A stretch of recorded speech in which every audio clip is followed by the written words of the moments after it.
तो आज हम लोग विसर्ग संधि में 6वां, 7वां और 8वां नियम को देखेंगे। आज विसर्ग संधि समाप्त हो जाएगा। तो पहले 6वां नियम को देखते हैं। 6वां नियम क्या कह रहा है? तो 6वां नियम कह रहा है कि पद के अंत में विसर्ग रहे और उसके बाद में चवर्ग रहे तो विसर्ग के स्थान में तालाबी सहलंत हो जाता है। यदि टवर्ग रहे तो विसर्ग के स्थान में मूर्धानी सहलंत हो जाएगा। यदि तवर्ग रहे तो विसर्ग के स्थान में दांती सहलंत हो जाता है। यानी यह नियम कहता है कि अगर पद के अंत में विसर्ग रहे और उसके बाद में चवर्ग रहे तो विसर्ग के स्थान पे तालाबी सहलंत हो जाएगा, विसर्ग हट जाएगा। यदि विसर्ग के बाद में टवर्ग रहे तो ये विसर्ग के स्थान पे क्या हो जाएगा? मूर्धानी सहलंत। और तीसरा कंडीशन का रहा है कि विसर्ग के बाद में तवर्ग रहे तो यह विसर्ग के स्थान पे क्या हो जाएगा? दांती सहलंत। तवर्ग में आता है जैसे तहलंत, थहलंत, दहलंत, थहलंत, नहलंत, ऐसे ही टवर्ग में टहलंत, ठहलंत, डहलंत, ढहलंत और हलंत। चवर्ग में चहलंत से लेकर यह हलंत तक। तो पहला नियम 6वां नियम यह कर रहा है। तो एक हम उदाहरण लेकर समझ लेते हैं कि पद के अंत में विसर्ग रहे और उसके बाद में चवर्ग रहे, टवर्ग रहे या तवर्ग रहे तो क्रमशः तालाबी सहलंत, मूर्धानी सहलंत, दांती सहलंत हो जाएगा। तो पहला नियम क्या है? धनु प्लस टंकार। तो ये विसर्ग हट जाएगा और इसके जगह ये ट हलंत है ना, ट हलंत, तो ट हलंत की जगह क्या हो जाएगा? स हलंत। तो यहाँ यहाँ ट वर्ग है तो यहाँ मूर्धानी सहलंत हो जाएगा। तो यहाँ मूर्धानी सहलंत हो जाएगा। इसको हम लोग एक उदाहरण लेके समझते हैं अच्छा से। इसको जैसे क्या है, यहाँ लिखते हैं धनु प्लस टंकार बराबर धनुष टंकार। अब इसको हम जब तोड़ेंगे तो ध हलंत प्लस अ प्लस न हलंत और उ, और उसके बाद क्या है? विसर्ग है। उसके बाद क्या है? विसर्ग के बाद ट हलंत प्लस न हलंत प्लस क हलंत प्लस आ प्लस र हलंत प्लस अ। तो कह रहा है कि पद के अंत में यदि विसर्ग रहे और विसर्ग के बाद में चवर्ग, तवर्ग या टवर्ग रहे तो यहाँ टवर्ग आ रहा है यहाँ विसर्ग के बाद में। तो विसर्ग के स्थान पे क्या हो जाएगा? यहाँ क्या हो जाएगा? यहाँ हो जाएगा मूर्धानी सहलंत। तो कुछ नहीं करना है, विसर्ग के स्थान पे मूर्धानी सहलंत लिख देंगे। तो ध हलंत अ प्लस न हलंत प्लस उ, अब विसर्ग को हटा देंगे और उसके जगह तालाबी मूर्धानी सहलंत लिख देंगे। उसके बाद जैसे है वैसे उतार देंगे।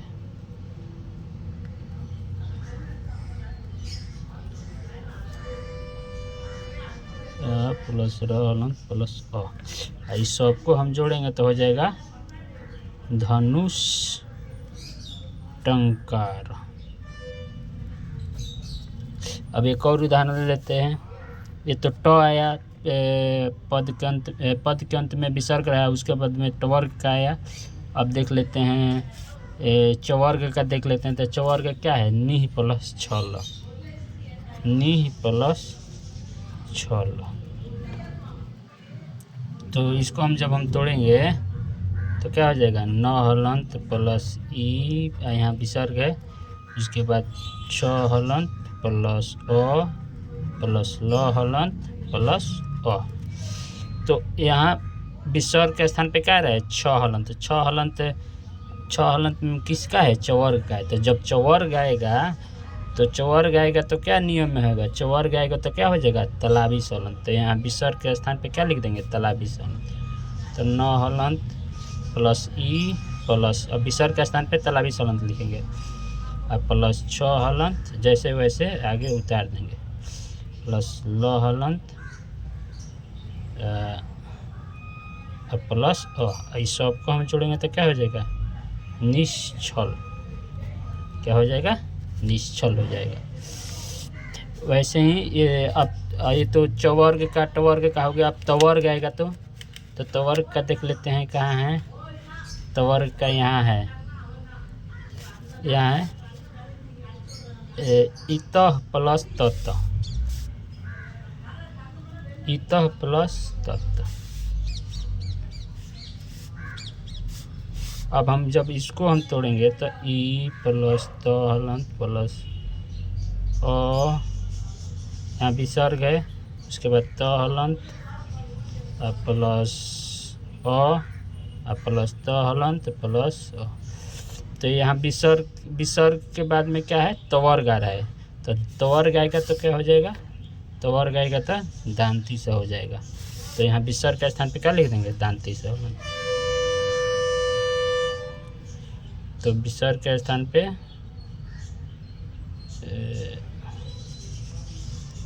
विसर्ग के स्थान पे हम दांती से हलंत लिख देंगे, बस जैसे वैसे हम लिख देते हैं बाकी सबको। जब हम सबको जोड़ेंगे तो क्या होगा, इतस तत, ये बन जाएगा। वैसे ही सब में यहाँ विष्णु प्लस त्रायत है, तो यहाँ विसर्ग आ रहा है और उसके बाद तो हलंत आ रहा है, तो हलंत आएगा तो दांती से हलंत हो जाएगा, तो यहाँ विष्णु त्रायत हो जाएगा। यहाँ निश्चल हो जाएगा। राम प्लस टिकते, तो यहाँ टवर्ग आ रहा है, तो टवर्ग के स्थान पे क्या हो जाएगा, मूर्धानी से हलंत, तो यहाँ रामस टिकट हो जाएगा। यहाँ चवर्ग आ रहा है, मोहन चलती, तो चवर्ग के स्थान पे क्या हो जाएगा, तालाबी सलंत, तो तालाबी सलंत लिख दिए तो मोहन चलती। वैसे ही सभी एग्जाम्पल है, आप लोग बना के प्रैक्टिस कर लीजिएगा। अब 7वां नियम को हम देखते हैं। 7वां नियम कह रहा है कि पद के अंत में विसर्ग रहे और उसके पहले हर्षई या हर्षऊ रहे तथा विसर्ग के बाद में क हलंत, ख हलंत, प हलंत और फ हलंत में से कोई अक्षर आवे तो विसर्ग के स्थान पे मूर्धानी से हलंत हो जाता है। यानी इसमें तो कंडीशन था कि विसर्ग के बाद में कोई आवे, विसर्ग के बाद में चवर्ग टवर्ग या तवर्ग आवे, लेकिन इसमें दो कंडीशन है। विसर्ग के पहले क्या आना चाहिए, ई या ऊ, तथा विसर्ग के बाद में ये चारों में से क हलंत, ख हलंत, प हलंत, फ हलंत में से कोई अक्षर, ये चारों में से कोई आएगा तो विसर्ग के स्थान में क्या हो जाएगा, तालाबी से हलंत हो जाएगा, तालाबी से मूर्धानी से हलंत हो जाएगा। जैसे यहाँ पहले हम नियम को समझ लेते हैं। विसर्ग के बाद क्या रहेगा, ये चारों में से कोई रहेगा, क हलंत या ख हलंत या प हलंत या फ हलंत। लेकिन विसर्ग के पहले क्या रहना चाहिए, ई, ये भी रहना चाहिए, ई हर्षई या हर्षऊ भी रहना चाहिए, दोनों में से कोई एक रहना चाहिए। और ये चारों में से कोई एक रहेगा तो ये विसर्ग के स्थान पे क्या हो जाएगा, मूर्धानी से हलंत हो जाएगा, ये विसर्ग के स्थान पे। तो एक नियम को हम लेके समझते हैं। जैसे क्या है, सबसे पहले अवि प्लस कार, यहाँ देख देते हैं, अवि, यहाँ हम छोड़ दिए हैं, यहाँ विसर्ग होगा, अवि प्लस कार।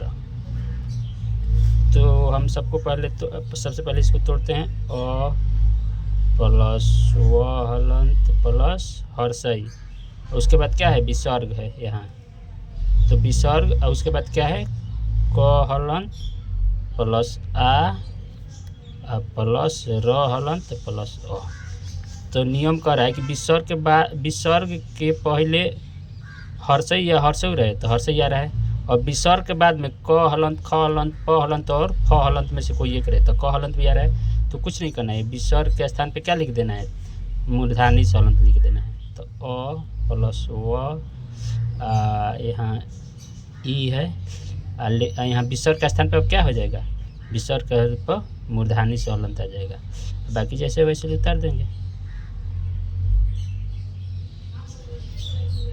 अभी हम सबको जोड़ेंगे तो क्या हो जाएगा, आविष्कार।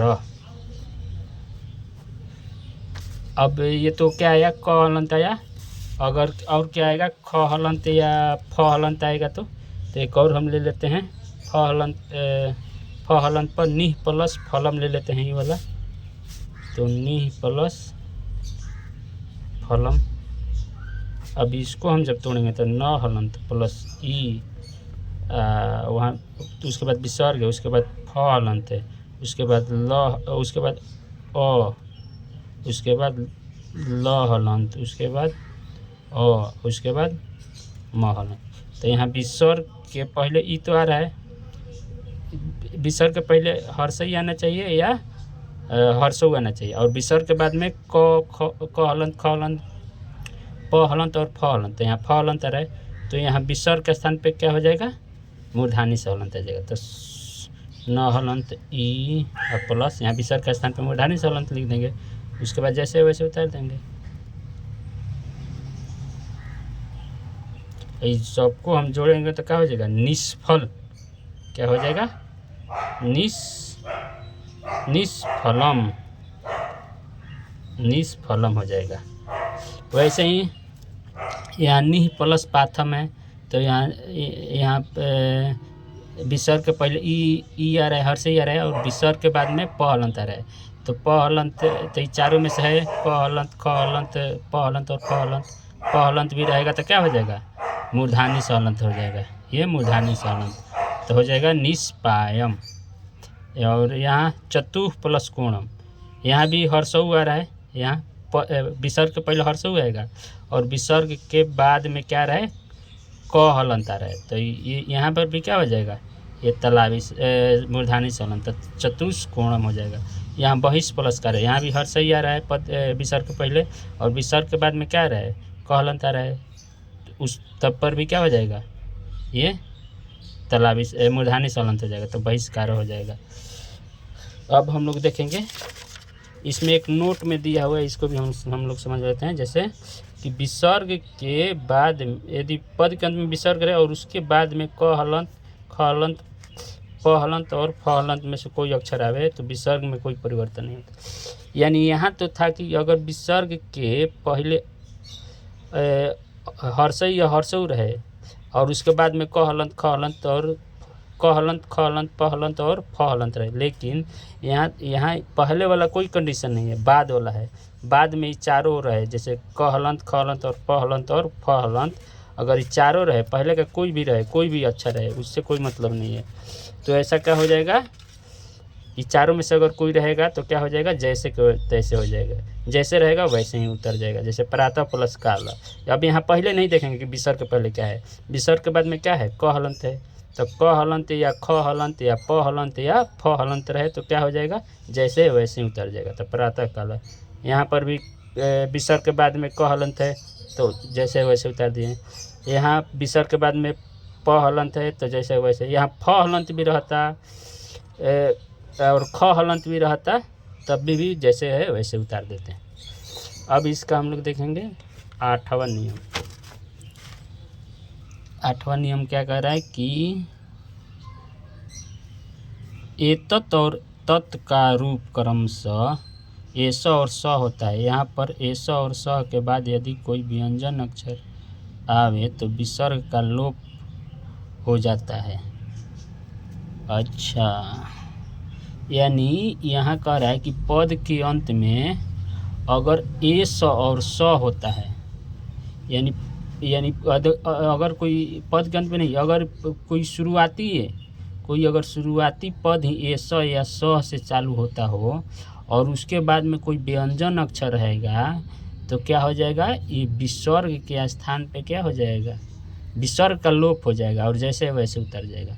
यानी इसमें कह रहा है कि पद के अंत में कोई इसमें कंडीशन नहीं है, बस कह रहा है कि एस और स होना चाहिए। एस और स मतलब बाएं साइड होना चाहिए, प्लस के बाएं साइड, और उसके बाद प्लस के दाएं साइड क्या रहना चाहिए, कोई भी व्यंजन अक्षर, तो व्यंजन अक्षर जैसे क्या हो गया, क हलंत, ख हलंत से लेके एकदम म हलंत तक, ह हलंत तक हो गया।